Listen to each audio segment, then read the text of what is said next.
今仔日是正月15上元，天文馆表示讲，一般过牛上解圆的时阵呢，是伫咧16较济。不过今年这元宵虽然是15当着这过圆，天文馆也讲，这机会是真罕见的，民众这届若阵看无到，阁爱等10年。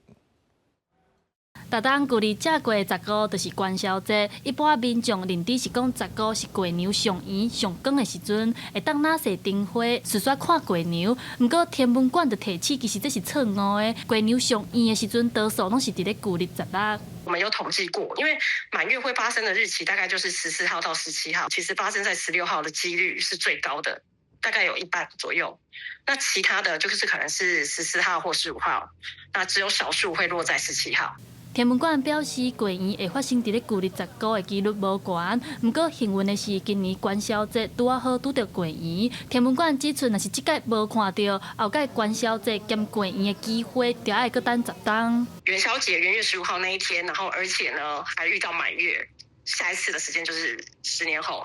为着要守过天气因素就真重要。气象署表示，受到方面影响，元宵这天台湾各地拢会落雨，恐惊是真恶看到过牛。尤其是拜四雨会变大，而且一直落到后礼拜1，天气才会转做大冷。今天又是一个元宵节，是否满月的时候，但是各地的降雨的状况可能蛮明显的，所以见到月亮的几率是比较偏低的一个情形。那至于多云有雨的这个状况，我们可以看到一直维持到明天，然后可能要一直到礼拜5过后，整体的这个降雨才会慢慢的趋缓。另外，气象署嘛提醒民众，这几日天气虽然有小可回温，不过早暗温差也是真大，提醒暗时要去晒灯会，民众爱穿好少，避免感到。记者陈阿双、柯敏哲台北报道。